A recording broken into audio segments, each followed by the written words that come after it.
IPL 2026 நேத்துக்கே தொடங்கிருச்சு. ஆனா என்னைக்குமே CSK ரசிகர்களுக்கு ஃபர்ஸ்ட் மேட்ச் சிஎஸ்கே எப்ப ஆடுறாங்களோ அன்னைக்கு தான் ஐபிஎல்ன்றது வந்து தொடங்கும். அந்த வகையில நாளைக்கு தான் சிஎஸ்கேவோட ஃபர்ஸ்ட் மேட்ச் இருக்க போது. அதுவும் பார்த்தீங்கன்னா ராஜஸ்தான் ராயல்ஸ் அகைன்ஸ்ட் நம்ம ஆட போறோம். முதல் முறையா தோனி ஐபிஎல் ஹிஸ்டரியிலேயே தன்னோட முதல் மேட்ச் ஆடாம மிஸ் பண்றாரு. அதுவும் பார்த்தீங்கன்னா மொத 6 மேட்ச் தொடர்ந்து மிஸ் பண்றாருன்றது தான் கொஞ்சம் வருத்தமா இருக்கு. என்ன ப்ரோ சொல்றீங்க 6 மேட்ச் ஆனா? டைம்ஸ் ஆஃப் இந்தியா ரிப்போர்ட் படி பார்த்தீங்கன்னா வந்து தோனி ஃபர்ஸ்ட் 6 மேட்ச் பார்த்தீங்கன்னா வந்து மிஸ் பண்ண போறதா ஒரு தகவல் கிடைச்சிருக்கு.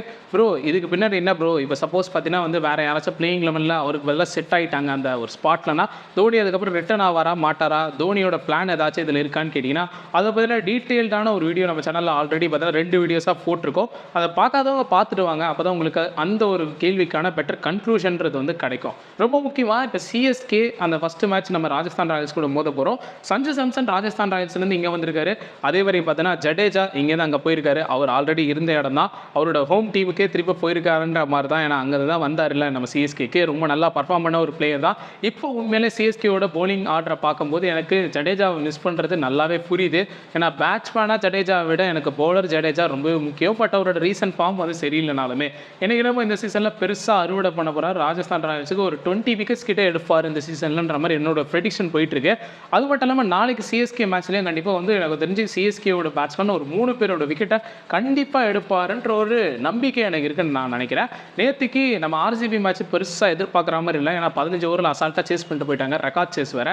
இன்னைக்கு கேகேஆருக்கும் எம்ஐக்குமான மேட்ச் ஐபிஎல்ல கொஞ்சம் இன்ட்ரெஸ்டிங்கான மேட்சாக இருக்கும்னு நான் நினைக்கிறேன். வான்கேடில் நடக்குது, எப்படி இருந்தாலும் மும்பை தோற்றுருவாங்க தான் நினைக்கிறேன். ஏன்னா அதுதான் அவங்களோட வழக்கம்ன்றதுனால கண்டிப்பாக இனியான மேட்ச் எப்படி போகுதுன்றதை பார்க்கலாம். அது ஒரு பக்கம் போயிட்டு இருக்கு. நாளைக்கு சிஎஸ்கே மேட்ச்சுக்கான அந்த ப்ரிவியூ வீடியோ நாளைக்கு ஈவினிங் வரும். நம்ம ஈவினிங் ஒரு 5 மணிக்கு போடலான்னு இருக்கோம். அதே மாதிரி மார்னிங் பார்த்தீங்கன்னா சிஎஸ்கே பவுலிங் யூனிட்டை பற்றி அனலைஸ் பண்ணி ஒரு வீடியோ கண்டிப்பாக இருக்குது. ஏன்னா நிறைய பேர் பவுலிங் ரொம்ப வீக்காக இருக்குது. எஸ்ஆர்ஹெச் பார்த்தீங்கன்னா எப்படி அடி வாங்கினாங்களோ அதே கேதி தான் சிஎஸ்கேக்கோன்ற மாதிரி நிறைய பேர் சொல்லிட்டு இருக்கீங்க. அந்த கேள்விக்கான பதிலை சொல்கிற வீடியோ பார்த்தீங்கன்னா அந்த வீடியோ இருக்கும். அந்த வீடியோ பார்த்தீங்கன்னா நாளைக்கு கண்டிப்பாக நம்ம போஸ்ட் பண்ணிடலாம். இப்போ இது என்ன வீடியோ ப்ரோ அப்படிங்கிறீங்கன்னா, காலையில் நிறைய பேர் உங்களோட பிளேயிங் லெவனை கமெண்ட் பண்ணிட்டு இருந்தீங்க. அதாவது தோனி வேறு இப்போ இல்லை, அது மட்டும் இல்லாமல் பார்த்தீங்கன்னா ஸ்பென்சர் ஜான்சனும் லேட்டாக தான் வந்து சேர போகிறாரு. இப்போ இருக்க சிஎஸ்கேவோட ரிசோர்ஸை வச்சு ஒரு பிளேயிங் லெவனை கிரியேட் பண்ணணும்னு நான் சொல்லியிருந்தேன். அதனால சப்ஸ்கிரைபர்ஸோட பிளேயிங் லெவனை நான் படித்து இப்போ ரேட்டிங் தரப்போகிறேன். அதை பார்க்கறதுக்கு முன்னாடி நம்மளோட கிரிக்கெட் சேனலை யாராச்சும் சப்ஸ்கிரைப் பண்ணாமல் இருந்தீங்கன்னா மறக்காமல் சப்ஸ்கிரைப் பண்ணிச்சுங்க. தொடர்ந்து இந்த மாதிரி கிரிக்கெட் சார்ந்த அப்டேட் நம்ம சேனலில் வந்துகிட்டே இருக்குது. டெய்லியும் நைட்டு 9லேருந்து 10 மணிக்குள்ள கண்டிப்பாக டெய்லியும் ஒரு வீடியோன்றது வந்துடும். கன்சிஸ்டண்ட்டாகவே நம்ம சேனலில் போட்டுருக்கோம். மற்ற சேனல் எப்படி போயிட்டு இருக்காங்களோ தெரியாது, நம்ம சிஎஸ்கே அப்டேட்ஸ் வந்து கொடுத்துட்டே இருக்கோம். மற்ற டீம்ஸோட அப்டேட்ஸ் வேணும்னா தயவு செய்து கமெண்ட் பண்ணுங்கள் உங்கள் டீம் நேமை. கண்டிப்பாக அதை பற்றின அப்டேட்ஸும் நம்ம இனிமேட்டு போஸ்ட் பண்ண ட்ரை பண்ணுறோம். அதை தாண்டி ரொம்ப முக்கியமான விஷயம், லைக் பண்ணாதவங்க தயவுசெய்து லைக் பண்ணுங்கள். 99% மக்கள் சப்ஸ்கிரைப் பண்ணாமல் பார்த்துட்டீங்க. சப்ஸ்கிரைப் பண்ணிங்கன்னா இன்னும் நம்ம சேனல் கொஞ்சம் வளரும். அதே மாதிரி நம்மளுக்கு ஹை பட்டனை கிளிக் பண்ணி வச்சுங்க. கார்த்திக் டார்க் 7644ன்ற ஒரு கமெண்ட் பண்ணியிருக்காரு. சஞ்சு சாம்சன் ருத்ராஜ் கெய்க்வாட் ஓப்பனிங் பண்ணணும். நம்பர் 3ல உர்வில் பட்டேல் வராரு. அண்ட் நம்பர் 4ல பார்த்தீங்கன்னா உங்களுக்கு டூவே, 5ல பிரவிஸ், 6ல பிரசாந்த் வீர், 7ல கோஷ், 8ல ஓர்டன், 9ல நூர், அதுக்கப்புறம் பார்த்தீங்கன்னா ஹென்ரி, கலீல், அதுக்கப்புறம் உங்களுக்கு இம்பாக்ட் சபா, ஒன்று கம்போஜ் இல்லைனா சர்ஃப்ராஸ் கான்ன்ற மாதிரி சொல்லியிருக்காரு. இப்போ சர்ஃப்ராஸ் கான் வராருன்னு வச்சிங்களேன், இம்பாக்ட் சபா நம்மளுக்கு அந்த இடத்துல என்ன நம்மளுக்கு பாதிப்பு பிரச்சனை எதுவுமே இல்லாமல் நம்மளுக்கு பாஜாவாக இருக்கும்னு பார்த்தீங்கன்னா, இப்போ ஆல்ரெடி ஓவர்டன் இருக்கார், ராமகிருஷ்ணா கோஷ் இருக்கார், அது இல்லாமல் பார்த்தீங்கன்னா ஹென்ரி இருக்கார், கலீல் இருக்கார். அதனால் பார்த்தீங்கன்னா உங்களுக்கு 4 ஃபாஸ்ட் பவுலர் இந்த இடத்துல ஆல்ரெடி சாலிடாக வந்துடுது. உங்களுக்கு கம்போஸை இம்பாக்ட் பிளேயராக எடுத்துகிட்டு வரணுன்ற அவசியமே கிடையாது. ஸோ சர்ஃப்ராஸ் கானை இந்த இடத்துல இம்பாக்ட் பிளேயராக நம்ம வச்சுக்கிறோன்னு வைங்களேன். உங்களுக்கு பேட்டிங்கில் உங்களுக்கு அவரை நம்பர் 4ல் நம்ம எடுத்துகிட்டு வரலாம். அப்போ நம்பர் 4ல் எடுத்துகிட்டு வரும்போது இந்த இடத்துல ஆயுஷ் மாதிரி இல்லாதது எனக்கு கொஞ்சம் வருத்தமாக இருக்குது. ஏன்னா ஆயுஷ் மாதிரி கண்டிப்பாக டீமோட பிளேயிங் லெவலில் இருந்தே ஆகணும். அதை போய் ரொம்ப பக்காவாக ஃபியர்லெஸ்ஸாக ஆடிட்டு இருக்கா. அது மட்டும் இல்லாமல் பார்த்தீங்கன்னா கேப்டன்சி எடுத்து செமிஃபைனல் அண்ட் ஃபைனல்லையும் பார்த்தீங்கன்னா வந்து அண்டர்-19 வேர்ல்ட் கப்பில் அடிச்சு கொடுத்துருக்கா. இந்த சீசன் இவங்க 2 பேரும் ஓப்பனிங் பண்ணுறதுக்காக நம்ம வந்து 1-1 கூட இறக்கி விடாமல் அந்த பையனை உட்கார வச்சா ரொம்ப தப்பாயிரும்ல. என்ன பொறுத்த வரைக்கும் அந்த பையனை ஆட வைக்கணும். பட் இருந்தாலும் உருவில் பட்டேல் இவரோட சாய்ஸாக இருக்காரு. சர்ஃப்ராஸ் கான் நம்பர் 4ல் வராருனா டூபே 5, 6ல் உங்களுக்கு பிரவிஸ், 7ல் உங்களுக்கு வீர், அப்புறம் கோஷ், ஓர்டன்றதுனால ஒரு பயங்கர பேலன்ஸ்டான லெவனாக பார்க்குறேன். இந்த லெவனுக்கு வந்து 7.9 அவுட் ஆஃப் 10 நான் வந்து தரேன். அண்ட் அதுக்கு மேலே தரேன்னு நினைக்கிறேன். இல்லை 8.2 கொடுத்துக்கலாம்னு நான் நினைக்கிறேன். ஏன்னா 2 ஸ்பின்னர் இருக்காங்க, அதே மாதிரி 4 ஃபாஸ்ட் பவுலர் இருக்காங்க. அதே சமயத்தில் அவங்க ஆல்ரவுண்டர்ஸ் 2 பேர் இருக்காங்க. அண்ட் டூபே உங்களுக்கு 7th போலிங் ஆப்ஷனாக இருக்காரு. ஸோ பக்காவான ஒரு பிளேயிங் லெவனாக நான் பார்க்குறேன். இதை கிறிஸ் அஃபிஷியல் 545 அப்படின்ற ஒரு கமெண்ட் பண்ணிக்காரு. My strong playing eleven without Dhoni, Sanju Samson, Ruturaj Gaikwad, Sarfaraz Khan, Brevis, Karthik Sharma, Prashant Veer, Ramakrishna Ghosh ஆல் இல்லைனா பார்த்தீங்கன்னா வந்து Jamie Overton. And Gurjapreet Singh கொண்டு வர சொல்லியிருக்காரு. ஒரு நல்ல சாய்ஸாக நான் பார்க்குறேன். ஏன்னா டெத் பவுலர் இல்லைன்ற மாதிரி சொல்லிக்கிட்டு இருக்கீங்களா, குர்ஜப்ரீத் சிங் தான் எனக்கு தெரிஞ்சு டெத்தில் நம்மளுக்கு கரெக்டாக போடக்கூடிய பவுலர். ஏன்னா ஸ்லோ ரன் போடுவார், அதே சமயத்தில் ஆஃப் கட்டர் லெக் கட்டர் இருக்குது, பேக்கப் தி ஒன் இருக்குது, அதே சமயத்தில் பார்த்தீங்கன்னா வந்து நக்கிள் பால் போடுவார். அது இல்லாமல் யார்க்கரும் வந்து நெயில் பண்ணுவார், ஒய்ட் யார்க்கரும் நெயில் பண்ணுவார். ஒரு வேரியேஷன் இருக்க பவுலர். நம்ம டிஎன்பிஎல் லெவலில் பார்த்துருக்கோம், தமிழ்நாடு கிரிக்கெட் அசோசியேஷன் அந்த லெவலில் பார்த்துருக்கோம். ஐபிஎல்ல நம்ம டெவ் பண்ணி என்ன பண்ணுறாரு ஏது பண்ணுறாருன்னு தான் பார்த்துருவோமேன்னு சொல்லிட்டு எனக்கு தெரிஞ்சு சிஎஸ்கே எடுத்துகிட்டு வரதுக்கான வாய்ப்புகள் இருக்குது. Matt Henry, Noor Ahmad, Khaleel Ahmed. உங்களுக்கு டூபே இம்பாக்ட் சப்பா எடுத்துகிட்டு போகிறது. I hope Dube might not used as a extra bowler in my squad.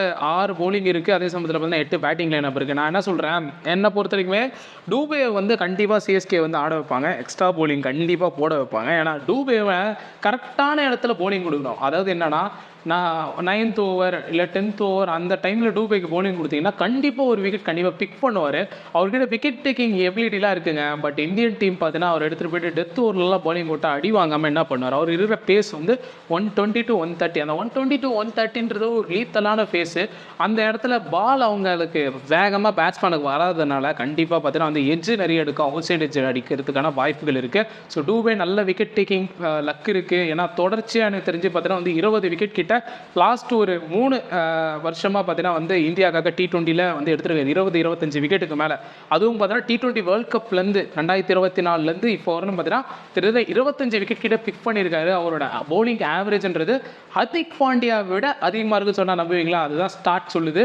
So அதனால் கண்டிப்பாக பார்த்தீங்கன்னா அவருக்கு பவுலிங் கொடுப்பாங்கன்னு நான் நினைக்கிறேன். நான் சொல்கிறது இந்த கம்பாரிசன்றது பார்த்தீங்கன்னா லாஸ்ட் 2 இயர்ஸில் ஹர்திக் பாண்டியா விட கொஞ்சம் அதிகமாக இருக்குது அவரோட பவுலிங் ஆவரேஜ்ன்றது. அதனால் கொஞ்சம் பார்த்துருக்குங்க.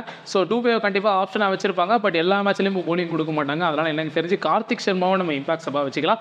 இந்த பிளேயிங் 11 ரொம்ப நல்லா இருக்குது. அதனால் இந்த பிளேயிங் 11க்கு பார்த்தீங்கன்னா நம்ம வந்து 8 out of 10 வந்து தரோம். ஆடி H2Fன்றவரும் அதே தான் கமெண்ட் பண்ணியிருக்காரு. We can play Gurjapreet Singh in place of death over since he will in groomed in domestic சர்க்கியூட்ன்றதை வந்து சொல்லியிருக்காரு. அன்சுல் கம்போஜ் வந்து நியூ பால் பவுலர் அப்படின்ற மாதிரி சொல்லியிருக்காரு. சஞ்சு ருத்து, அதுக்கப்புறம் ஆயுஷ் இல்லைனா பார்த்தீங்கன்னா உர்வில்னு சொல்லியிருக்காரு.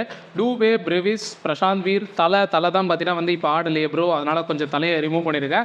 அண்ட் அகிலு சிங், குர்ஜப்ரீத் சிங், அதுக்கப்புறம் பார்த்தீங்கன்னா வந்து Noor Ahmad, Matt Henry and impact சப்பா பார்த்தீங்கன்னா கலீல், அதுக்கப்புறம் பார்த்தீங்கன்னா கார்த்திகில் சர்ஃப்ராஸ் கான்ன்ற மாதிரி சொல்லியிருக்கீங்க. தலையை ரிமூவ் பண்ணிவிட்டு அந்த இடத்துல ஒரு பவுலர் இன்க்ளூட் பண்ணிக்கலாம். கார்த்திகில் சர்ஃப்ராஸ் பார்த்தீங்கன்னா உங்களுக்கு ஒரு பேட்ஸ்மேனை இன்க்ளூட் பண்ணிக்கலாம். என்னை பொறுத்தவரைக்கும் பார்த்தீங்கன்னா வந்து ஒரு பக்காவான பிளேயிங்கில் வேணால் நான் இருக்க வாய்ப்புகள் இருக்குது. சாக் ஃபோக்ஸை பார்த்தீங்கன்னா வந்து எடுத்துகிட்டு வரலாமா அப்படின்னு கேட்டிங்கன்னா எனக்கு தெரிஞ்சு என்னை பொறுத்த வரைக்கும் குர்ஜப்ரீத் சிங்கோடய போகிறது பெட்டராக தான் நான் நினைக்கிறேன். இந்த பிளேயிங் 11க்கு நம்ம 7.6 out of 10 வந்து தரோம். அதன் ஸ்டுடியோன்ற ஒரு பார்த்தீங்கன்னா கமெண்ட் பண்ணியிருக்காரு. சஞ்சு சாம்சன், ருத்ராஜ் கெய்க்வாட், மேத்யூ ஷாட் பார்த்தீங்கன்னா RR மேட்ச் மட்டும் நம்ம ஆட வைக்கலாம். ஏன்னா அவர் வந்து ஆஃப் ஸ்பின் போடுவார்ன்ற காரணத்தினால, லெஃப்ட் ஹேண்டர்ஸ் இருக்காங்கன்றதுனால சூப்பரான ஒரு மிகப்பெரிய ஸ்ட்ராட்டஜின்னு நான் பார்க்குறேன். ஏன்னா ஆஃப் ஸ்பின்னர் பார்த்தீங்கன்னா நம்ம டீமில் இல்லை, அதை முதல்ல யோசிச்சுக்கோங்க. அதே சமயத்தில் பார்த்தீங்கன்னா உங்களுக்கு டூபே இருக்கார், அண்ட் பிரெவிஸ் இருக்காரு, கார்த்திக் சர்மா அண்ட் ஓவர்டன், அதுக்கப்புறம் உங்களுக்கு பிரசாந்த் வீர், ராமகிருஷ்ணா கோஷ், நூர் அகமத், அது இல்லாமல் பார்த்தீங்கன்னா மேட் ஹென்ரி. உங்களுக்கு இம்பாக்ட் சப்பா பார்த்தீங்கன்னா வந்து கலீல் அகமத் கொண்டு வராங்க. ஆக மொத்தத்தில் கலீல் அகமத், மேட் ஹென்ரி, ராமகிருஷ்ணா கோஷ், ஓவர்டன்ன்றதுனால உங்களுக்கு 4 ஃபாஸ்ட் பவுலரும் வந்துடுது. அதே மாதிரி பார்த்தீங்கன்னா 2 ஸ்பின்னர் வந்துடுறாங்க. அது இல்லாமல் தேர்ட் ஸ்பின்னர் அவங்களுக்கு பார்த்தீங்கன்னா மேத்யூ ஷாட் வராரு. ஆக மொத்தம் 8 bowling ஆப்ஷன்ஸ் இருக்குது. இந்த பிளேயிங் 11 கொஞ்சம் வெல் பேலன்ஸ்டாக இருக்குது. பட் நம்பர் 6 வரணும் உங்களுக்கான ஒரு சாலிட் பேட்டர்ஸ் இருக்காங்க. உங்களுக்கு பிரசாந்த் வீர் வந்து 7ல் வராருன்னா அவரும் சாலிடாக இருப்பார். ராமகிருஷ்ணா கோஷ் அண்ட் ஓவர்டனும் பார்த்தீங்கன்னா well balanced in batting with பவுலிங்ன்றதால பார்த்தீங்கன்னா இந்த பிளேயிங் 11க்கு 8.3 out of 10 தருவேன். கண்டிப்பாக பார்த்தீங்கன்னா ராஜஸ்தான் ராயல்ஸ் மேட்சுக்காகவே இந்த பிளேயிங் 11 பிக் பண்ணியிருக்காரு. எனக்கு தெரிஞ்சு one of the best playing 11 நம்மளுக்கு வந்ததுலேயே. வஷீத் இர்ஃபான் அப்படின்றவர் பார்த்தீங்கன்னா கமெண்ட் பண்ணியிருக்காரு. When you choose to bowl, அதாவது பார்த்தீங்கன்னா ஃபீல்டிங் பண்ணும்போது சஞ்சு சாம்சன், ருத்ராஜ் கெய்க்வாட், அதுக்கப்புறம் பார்த்தீங்கன்னா உர்வில் பட்டேல், நம்பர் 4ல் பிரெவிஸ் அண்ட் 5ல் உங்களுக்கு டூபே, 6ல் கார்த்திக் சர்மா, 7ல் பிரசாந்த் வீர், 8ல் வந்து கலீல் அகமத், 9ல் நூர் அகமத், 10ல் உங்களுக்கு மேட் ஹென்ரி, 11ல் அன்சுல் கம்போஜ், அது இல்லாமல் பார்த்தீங்கன்னா உங்களுக்கு இம்பாக்ட் சாபா ராமகிருஷ்ணா கோஷ், இல்லைனா சர்ஃப்ராஸ் கான், அகில் ஹுசைன், மேத்யூ ஷாட், குர்ஜப்ரீத் சிங், ஆயுஷ் மாத்திரை மாதிரி பிளேயர்ஸை வச்சுக்கலாம்னு சொல்லியிருக்கீங்க. என்னை பொறுத்த வரைக்குமே நான் ஒரே ஒரு விஷயம் சொல்கிறேங்க, நீங்கள் ராமகிருஷ்ணா கோஷெல்லாம் வந்து இம்பாக்ட் சப்பா வைக்க வேணாம். ஸ்ட்ரெயிட்டாகவே நீங்கள் வந்து பிளேயிங் லெவலில் ஆடுறது எனக்கு தெரிஞ்சு ஒரு பெட்டரான சாய்ஸை நான் பார்க்குறேன். நீங்கள் அனுப்பியிருக்க அந்த பிளேயிங் லெவலில் பார்த்தீங்கன்னா வந்து உங்களுக்கு 5 bowlers இருக்கிறாங்க. உங்களுக்கு 6th bowling ஆப்ஷனாக டூபே வர்றது கொஞ்சம் டேஞ்சரஸு. எனக்கு 6 bowling ஆப்ஷன் வித்தவுட் டூபே இருக்கணும்னா நம்ம ராமகிருஷ்ணா கோஷை ஆட வச்சுக்கலாம். சப்போஸ் நம்ம கார்த்திக் சர்மாவை இந்த இடத்துல ரிமூவ் பண்ண முடியுது, பிரசாந்த் வீரை கொஞ்சம் அப்படி ஆர்டர் நம்ம அனுப்புகிறோம் அப்படின்ற போது ராமகிருஷ்ணா கோஷை அந்த இடத்துல அனுப்புனீங்கன்னா உங்களுக்கு நம்பர் 7 ராமகிருஷ்ணா கோஷ் வராரு. அதை தாண்டி உங்களுக்கு பார்த்தீங்கன்னா வந்து இம்பாக்ட் சப்பா வரும்போது உங்களுக்கு சர்ஃப்ராஸ் இல்லைனா பார்த்தீங்கன்னா வந்து ஆயுஷ் மாத்திரை அந்த மாதிரி பேட்ஸ்மேனை பார்த்தீங்கன்னா நம்ம வந்து எடுத்துகிட்டு வரலாம் அப்படின்னு நான் நினைக்கிறேன். ராமகிருஷ்ணா கோஷ் வராங்கன்ற போது உங்களுக்கு ஆல்ரெடி ஒரு 8 பேட்ஸ்மேன் வந்துடுது. இம்பாக்ட் சப் ஒரு பேட்ஸ்மேனாக கொண்டு வரன்ற போது, ஆனால் கண்டிப்பாக ராமகிருஷ்ணா கோஷ் எல்லாரோட பிளேயிங் 11ல் இருக்கிறதே எனக்கு ரொம்ப இம்பார்ட்டண்ட்டாக பார்க்குறேன். இல்லைனா ஓவர் 10 எடுத்துகிட்டு வாங்க. ஆல்ரவுண்டர் சிஎஸ்டி கண்டிப்பாக ஆட வைக்கணும். தோனியோட ஸ்பாட் பார்த்தீங்கன்னா இந்த வாட்டி ஆல்ரவுண்டருக்கு தான். அதை மட்டும் நல்லா புரிஞ்சுக்கோங்க. இந்த பிளேயிங் 11க்கு நம்ம வந்து 7.7 அவுட் ஆஃப் 10 வந்து தரப்போகிறோம். கண்டிப்பாக நீங்கள் இந்த மாதிரி நிறைய பிளேயிங் 11 கண்டிப்பாக கிரியேட் பண்ணியிருப்பீங்க. கிரியேட் பண்ண எல்லாருமே கமெண்ட் பாக்ஸில் கமெண்ட் பண்ணுங்கள். இதுக்கப்புறமா நான் ஏதாவது அனலைஸ் பண்ணாத பிளேயிங் 11 இருந்ததுன்னா அதை கண்டிப்பாக பார்த்தீங்கன்னா அடுத்த வீடியோவில் வரும். மறக்காமல் நம்மளோட கிரிக்கெட் லவ் சேனலில் சப்ஸ்கிரைப் பண்ணாதவங்க சப்ஸ்கிரைப் பண்ணிச்சுங்க. நல்லா இருக்குது இந்த பிளேயிங் 11. சிஎஸ்கே நல்லா ஆனாங்கன்னா ரொம்ப சந்தோஷமாக இருக்கும். நாளைக்கு ஈவினிங் 5 மணிக்கு ப்ரிவியூ வீடியோ இருக்குது. மார்னிங் 12 மணிக்கு இதே மாதிரி பிளேயிங் 11 அனலைசிஸ் வீடியோ இருக்குது. அதே மாதிரி பவுலிங் பற்றி அனலைஸ் பண்ணி ஒரு வீடியோவும் மதியானம் வரும். மறக்காமல் நம்ம சேனல் கிரிக்கெட் லவ் சேனலில் சப்ஸ்கிரைப் பண்ணாமல் இருந்தீங்கன்னா மறக்காமல் சப்ஸ்கிரைப் பண்ணிச்சுங்க. தொடர்ந்து இந்த மாதிரி கிரிக்கெட் சார்ந்த அப்டேட் நம்ம சேனலில் டெய்லியும் வந்துட்டே இருக்கும். பாய் நண்பர்களே, அடுத்த வீடியோஸ்